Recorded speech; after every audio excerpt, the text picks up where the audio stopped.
Hello friends, मेरा नाम है धवल और आप सभी का स्वागत है मेरे इस चैनल मैवरिक एकेडमी में।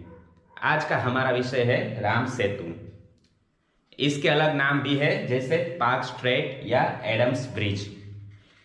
तो आज हम देखेंगे कि राम सेतु क्या राम भगवान ने ही बनाया था या फिर एडम्स ब्रिज एडम्स ने ही बनाया था। उसके अलावा ये भी देखेंगे यूपीएससी और जीपीएससी के लिए स्पेशली कि क्या सेतु समुद्रम योजना सही थी या गलत थी, उसका इम्प्लीमेंटेशन कितना हुआ था। उसके अलावा पार्क स्ट्रेट ब्रिज योजना क्या है और किसने चालू की और उसके पॉलिटिकल सिनारियोज क्या क्या है। तो मेरे साथ बने रहिए, हम step by step scientific evidence के साथ ये सब देखने की कोशिश करेंगे। राम सेतु का लोकेशन इंडिया के तमिलनाडु स्टेट के रामेश्वरम से श्रीलंका के जाफना डिस्ट्रिक्ट के मन्नार के बीच में है। यहाँ पर आप मैप में देख सकते हैं धनुषकोडी और तल्लाई मन्नार के बीच में ये एग्जैक्टली 35 किलोमीटर के बीच में जो उभरा हुआ एरिया है उसको ही हम राम सेतु बोलते हैं। अब हम नासा की ये तस्वीर देख रहे हैं जो कि नासा ने 2007 में रिलीज़ किया था और इसी के आधार पर एक बहुत बड़ी कंट्रोवर्सी क्रिएट हुई थी कि क्या ये ब्रिज सही में राम भगवान ने बनाया था। इसके लिए हम थोड़ा इतिहास की तरफ झोंका लगाते हैं तो हम देखेंगे रामायण जो एक महाकाव्य है हिंदू माइथोलॉजी के अकॉर्डिंग। ये बताता है कि महर्षि वाल्मीकि ऋषि ने रामायण की रचना की थी। राम भगवान अपनी वानर सेना के साथ समुंदर के किनारे पहुंचते हैं।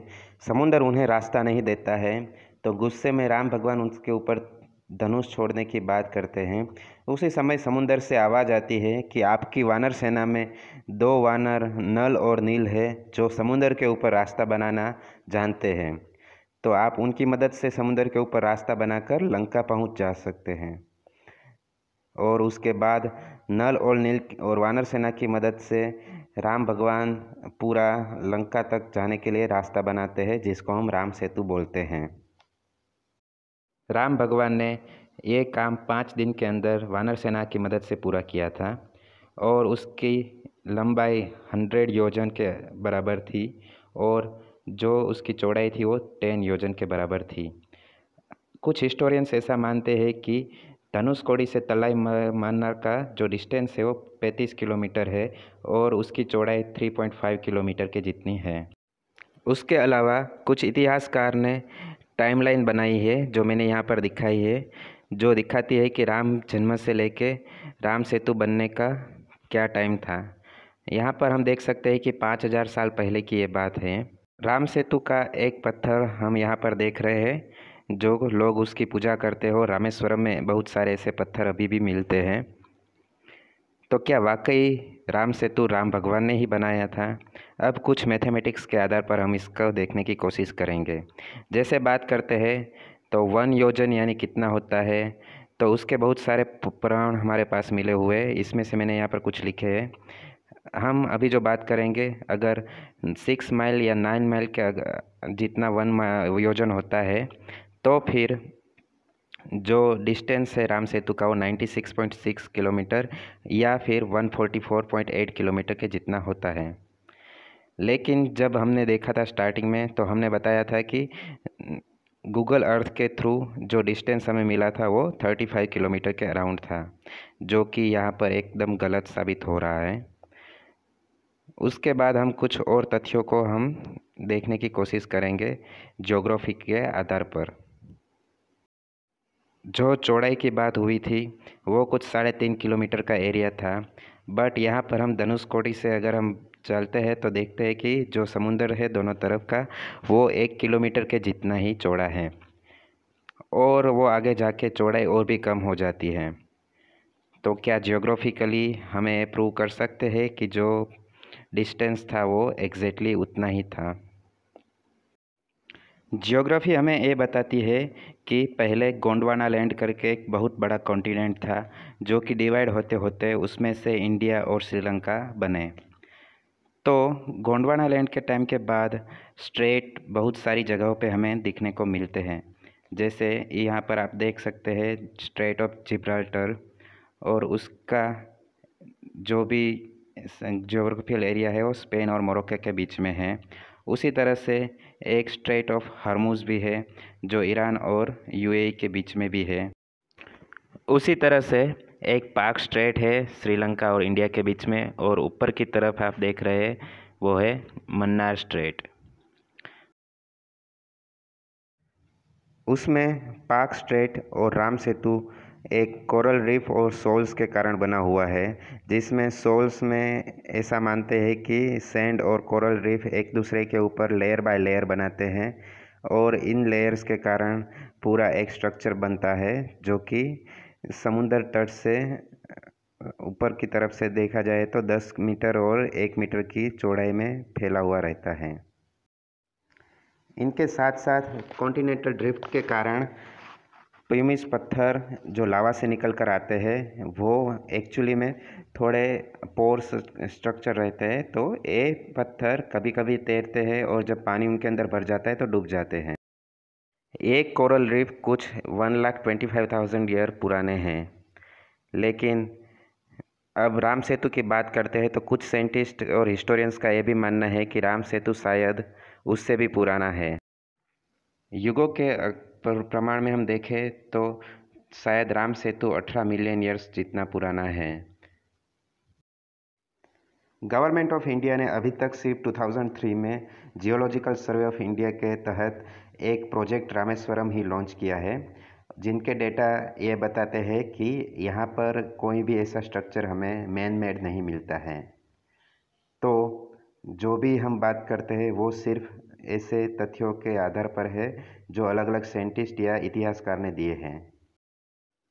इनमें से कुछ का मानना है कि 1480 में एक साइक्लोन आया था। उसके पहले जो तस्वीर हम देख रहे हैं वैसा शायद राम सेतु दिखता था, लेकिन उसके बाद साइक्लोन के कारण उसकी गहराई अब 1 से 10 मीटर के बीच में ही अभी मिलती है। लेकिन अभी ईएसए ने जो 2006 में सैटेलाइट तस्वीर ली थी उसमें, और उसके बाद जो 2018 में सेम सैटेलाइट ने जो तस्वीर ली है, उन दोनों में ये डिफरेंस मिलता है कि अभी थोड़ा जो पार्ट है वो नीचे से ऊपर कर ऊपर की तरफ आ रहा है। तो इसी कारण हमारे पास सिर्फ इतना ही डेटा है। अभी 103 टाइनी रिफ्स आइलैंड है यहाँ पर। कुछ मुस्लिम इतिहासकारों का ये भी मानना है कि एडम ने ये ब्रिज बनाया था, जो पहला आदमी था मनुष्य जाति का, जिसने श्रीलंका में उसको एडन गार्डन से फेंका गया था और वहाँ से उसने चल के हुए इस राम सेतु से क्रॉस करते हुए इंडिया की तरफ आया था। लेकिन बाद में जाके साइंटिफिक एविडेंस के थ्रू हमें पता चलता है कि सबसे पहला आदमी या मनुष्य जो भी था वो अफ्रीका से आया हुआ है। तो हमारे पास सिर्फ इतने एविडेंस है। अभी अगर गवर्नमेंट ऑफ इंडिया आगे कुछ काम करती है या रिसर्च करती है तभी हमें कुछ पता चलेगा।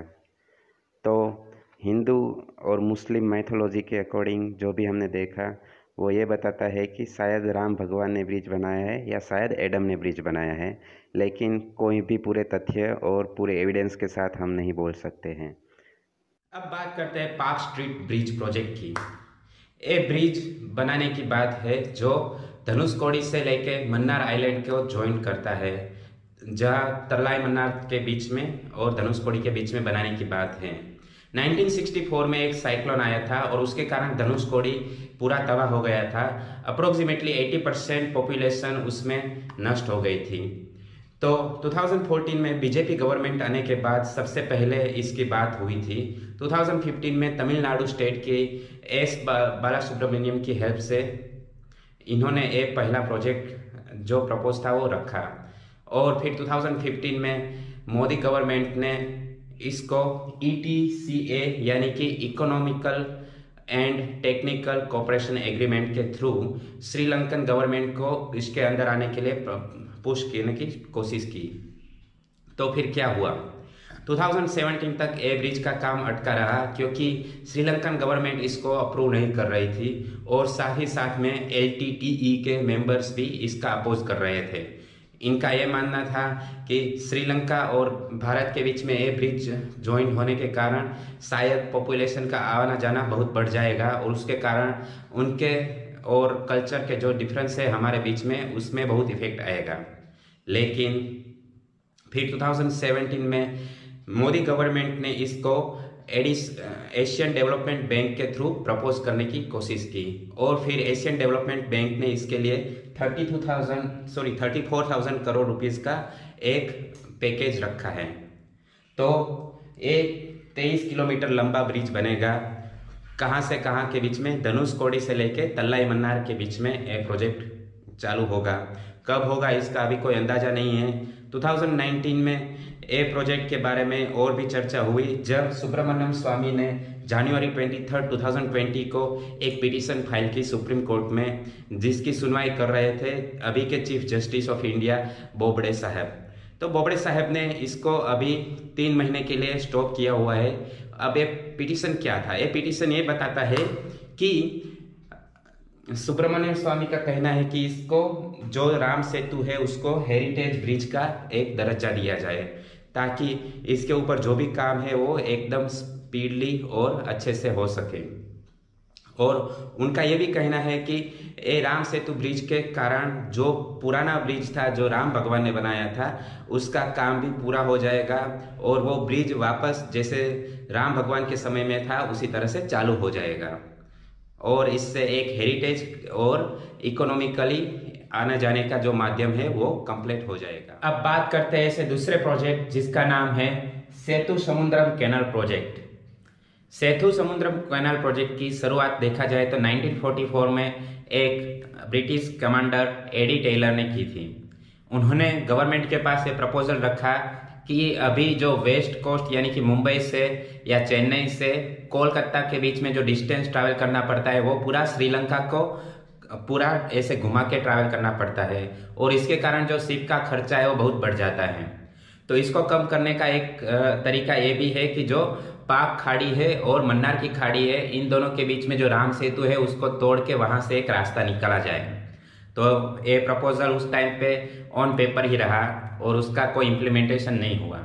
फिर 1955 में नेहरू गवर्नमेंट के अंदर ए रामास्वामी को नियुक्त किया गया एक कमेटी बनाकर, जो एक कमेटी एग्जामिन करेगी कि क्या ये प्रोजेक्ट था जो सेतु समुद्रम कैनाल प्रोजेक्ट वो फिजिबल है कि नहीं। तो इसके कुछ रिव्यूज भी मिले, जैसे उन्होंने बताया कि ये पॉसिबल है और इसका जो खर्चा हो सकता है वो कुछ 10 करोड़ के आसपास होगा। तो ये प्रोजेक्ट उस समय पे पेपर में रहा। फिर नेक्स्ट गवर्नमेंट जो भी आई उन्होंने इस प्रोजेक्ट को इम्प्लीमेंट करने की ट्राई की, लेकिन हर बार जो कमेटी जो फैसला देती थी उसके कारण जो खर्चा आता था वो बढ़ जाता था और इसके कारण वो प्रोजेक्ट ऑन पेपर पे ही रहा। अब चलते हैं डायरेक्टली 1999 में, जब बीजेपी की गवर्नमेंट, वाजपेयी की गवर्नमेंट थी। उस समय के डिफेंस मिनिस्टर जॉर्ज फर्नांडिस ने ये प्रोजेक्ट को अगेन चालू करने की बात कही वाजपेयी को और वाजपेयी ने ये बात को अच्छे से स्वीकार भी किया और इम्प्लीमेंट करने के लिए उनको रुपए भी दिए, कुछ अराउंड 4,000 करोड़ के आसपास। तो उस समय जॉर्ज फर्नांडिस ने बोला कि ये प्रोजेक्ट 3 साल के अंदर कंप्लीट हो सकता है, लेकिन उसके लिए कमेटी को एक नीरी का रिपोर्ट जो बायोस्फीयर रिजर्व का काम करती है उसको लाने की जरूरत है। तो नीरी क्या है? नीरी यानी कि national environment engineering research institute. इसका रिपोर्ट उस समय पे जो आया वो ये बोलता था कि इससे जो बायोस्फीयर रिजर्व है जो पाक स्टेट और मन्नार की खाड़ी में है उसके ऊपर बहुत बड़ा इफेक्ट आएगा। क्यों? क्योंकि ऑयल स्पिल होने के कारण और जो हम खड्डा खोदेंगे उसके कारण पूरा समुद्र की जो भी प्रजाति थी वो नष्ट हो सकती है। तो उसके कारण उस प्रोजेक्ट को वहीं पर ही रोक दिया गया। अब बात आती है 2002 में। 2002 में फर्स्ट टाइम नासा ने एक साउथ एशिया की पिक्चर रिलीज की सैटेलाइट के जरिए और सेम पिक्चर 2007 में भी रिलीज हुई, लेकिन 2002 में ये पिक्चर ने इतनी कंट्रोवर्सी नहीं क्रिएट की थी जितनी 2007 में की थी। तो पहले 2007 के पहले हम देखेंगे 2005 में क्या हुआ था। 2005 में तब की गवर्नमेंट यानी कि मनमोहन सिंह की गवर्नमेंट ने ए प्रोजेक्ट को 4,000 करोड़ रुपए देकर स्टार्ट करने की बात कही और उन्होंने बोला कि शायद ये 3 साल में पूरा हो सकता है तो हम उसको पूरा करेंगे।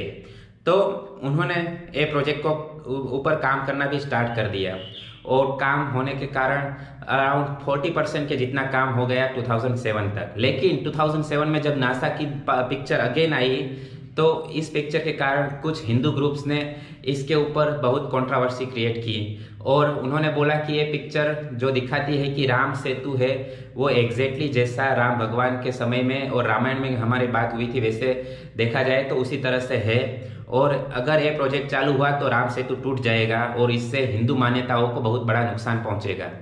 तो एक इंटरनेशनल कमेटी भी हिंदू ग्रुप्स ने बनाई और इंटरनेशनल कमेटी के कारण जो प्रोजेक्ट था उसको वहीं पर रोकना पड़ा और ये बात चली गई सुप्रीम कोर्ट में। सुप्रीम कोर्ट ने तुरंत ही इस प्रोजेक्ट के ऊपर रोक लगा दी गई। अब 2007 के बाद आगे देख, अब 2008 में सुप्रीम कोर्ट ने सेंट्रल गवर्नमेंट को ये आदेश दिया कि आप जल्द से जल्द हमें ये बात पक्की करके दे कि क्या ये राम सेतु है वो मैन मेड है कि नहीं, यानी कि राम भगवान ने बनाया है कि नहीं, और उसके अलावा अगर कैनाल के लिए कोई अल्टरनेटिव रूट पॉसिबल है तो उसकी भी हमें जानकारी दे।